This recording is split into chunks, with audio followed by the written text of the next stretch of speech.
Okay, so the next 24 hours in my business are going to be extremely busy. And I thought, why not document it? It'll be good to look back on. But at the moment, I'm heading over to the studio to film some podcast style adverts with one of my clients to basically tick off that box in terms of angles in my ad sets. I'll run you through what I've got planned for the rest of the 24 hours that's going to keep you on my toes. This is going to be a good video. A bit of quite lack of preparation for this podcast. Is it? So you guys, you obviously... Cool. No. Looks great. Awesome. We don't. Got you getting some footage. Why am I wearing scripted podcast? Right, so the guest has arrived. How's your day been, Gary, so far? It's been absolutely busy. Is this your first podcast? First ever podcast. Like, is this the normal attire for a podcast? Yeah, I think it'll fit. Okay, so I'm going to fire you some questions, okay? Podcast done, went really well. I've packed my bags. I'm ready to go to London tomorrow morning. The thing is, though, I need a videographer for the shoot tomorrow at 1:30 p.m. I didn't know this shoot was going to happen like 5 hours ago. So I just dropped the message on the first group chat I found this guy called Miles, who's done videos for Tottenham, Apple TV, Netflix, like unbelievable videographer.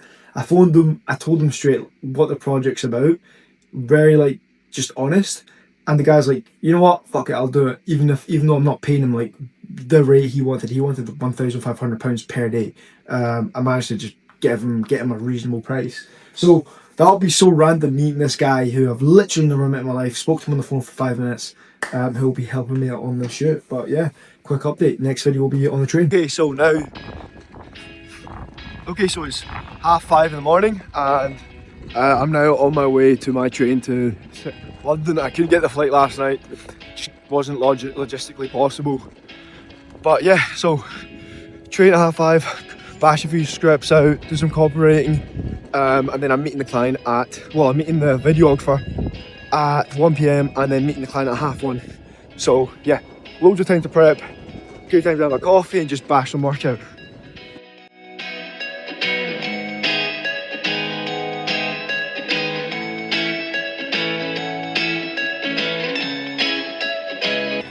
All of the scripts ready.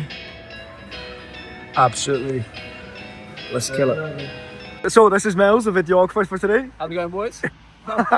So a bit of background on what you do and the kind of... So I usually work in TV and advertising as a director and a shooter, and yeah, I just teamed up today and came down and yeah. When did I message you? Last night, yeah. About like 12 p.m. or something like that. Yeah. 12 a.m. So yeah, good to be here, man. Run us through roughly what this all does. Okay, so you've got Sony cameras, an A7S III if anybody wants to know, blah, blah. Then you've got a gimbal, so that like, this will keep it steady. And then you have a phone here, which acts as like a bigger monitor because it's quite hard to like, you know, keep an eye on that screen when you're filming. So this way you can kind of, yeah, you can like, operate it and stuff like that. And also, why do you need the AirPods in? Long story short, audio is the one thing you can't really fix. If your audio sucks, it would just suck forever. Get some cool B-roll, get some ads, and yeah.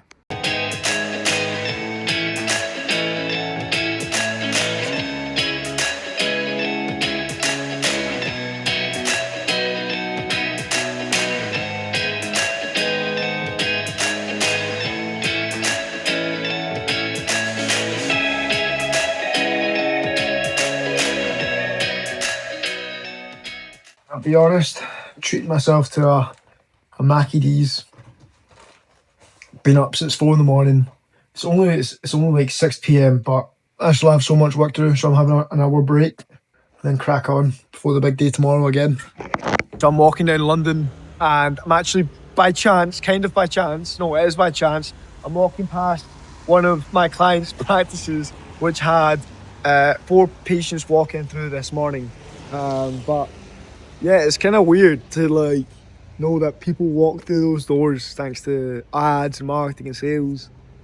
So that's cool. It's like concepts in the best part about business, in my opinion, is turning ideas, concepts into like tangible, real life things that are happening that people move for. That's when it feels real. I get a lot of satisfaction for that. I don't know if I'm the only one in that sense, but I get so much satisfaction from being like, oh my God, that concept, that idea through execution is now like a thing, it's real, it's happening. Waffle, but yeah, I don't know, I get an immense sense of satisfaction from that. New York time. Time for New York, you excited?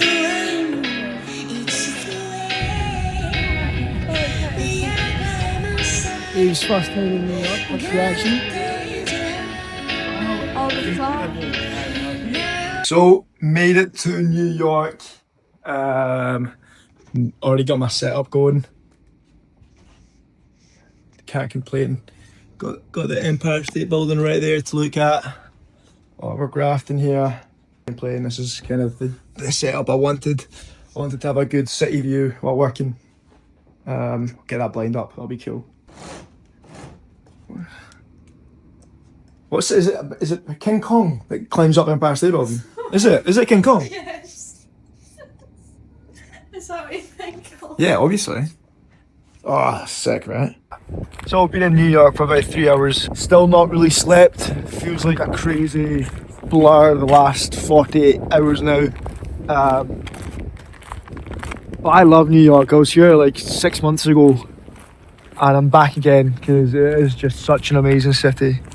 But this week, I don't know if I might extend this whole video and just call it the New York week. But this week is all going to be about just kind of creative strategy thinking, a lot of copywriting. Like I want to get a lot of copywriting done. Not so much lead calling and sales. I kind of want to step away from that. Get someone else to do it for this week so I can really just focus on the creative side. And also just kind of like, how can I make the business really good right at the final stage? I feel like the business is like checkpoints. So get the offer, get the clients, get the leads. Right now, the checkpoint I'm really focusing on is how can I make my clients get the most value from the people that bring them into their business? Like, what can I do? What can I do to make that better?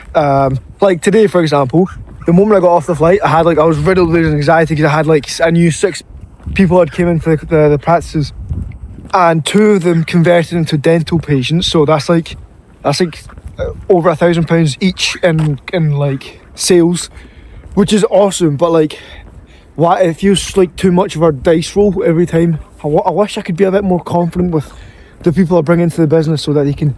This is a bit of a waffle ramble, but anyway, my point is I want to figure this out on this trip.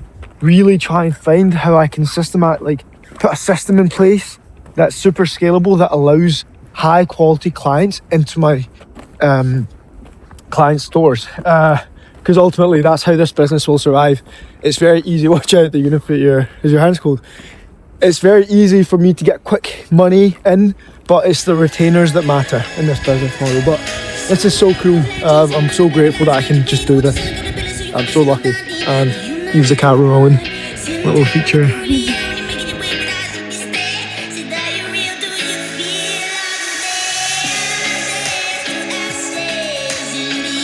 So currently walking around Central Park again. This is just the elephant in the room.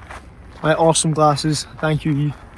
But basically I've just been kind of reflecting on this walk about like the things I want to achieve this February, and I want to have an in-person UK member of staff, like a marketing assistant that's like also a sales assistant as well. And I just think that would be such a good valuable asset to a team. Like spending £2,000 a month on that, like the ROI would be immense. And not only that, it would just be like, it just is the next move at this stage. It really is, because I'm cutting myself thin, and I do think having another like-minded individual in the business, thinking about it all the time, obsessed in the business, will just be worth it. And like I said, I can justify it now. I've got the clientele, the budgets I'm kind of spending at the moment. I can justify spending that extra bit more members of staff in the business. Another thing that I've kind of reflected on is that at the end of last year, I made it a real purpose. Oh, watch out. I made it a real point that I wanted to write down my goals, to the point where I actually visualized exactly what my goals looked like. And it's funny, it's the start of February and there's already things that I've achieved that when I made the kind of vision board felt kind of a reach, and I've hit it. So I guess my side note is be very clear on your goals and remind yourself of them every day, because not only is it good for you to be very intentional on what you're doing and what you're working for, I think it also works wonders for the subliminal mind of having a target. Okay, so 2 R8's my dream car. Completely different ones I've driven by in the space of 5 minutes. And it's funny because just in this meal I've been talking about my goals, my objectives. 2 R8's, my dream cars, drive past. I've not seen a single R8 this whole entire trip, and 2 go by. Crazy, right? That's a sign. That's a sign. That's a sign. Look at this disgusting food we just eaten. You fat fuck.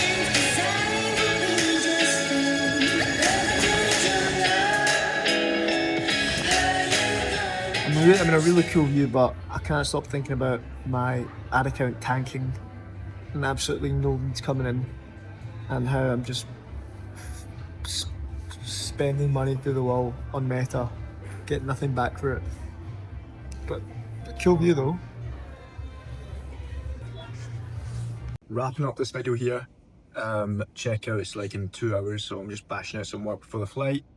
But what an awesome experience just being able to work here. The only downside is with New York, you are behind Europe. So you wake up, even if you wake up at 6 in the morning, it's the equivalent of waking up at 11:30 in England, in the UK basically. So it's annoying in that sense. That being said, by the time it hits like 3 p.m, the Europe is asleep or like offline. So you kind of get those focus hours in the afternoon. Just good as well, to an extent. And then if you talk about working with virtual assistants who are in the Philippines, time zones are actually really, really bad in that sense for managing VAs, because when I wake up, they're basically going to sleep, even if I wake up super early. So there's pros and cons, I guess. But for just a 1 week getaway in New York, this has been unbelievable experience.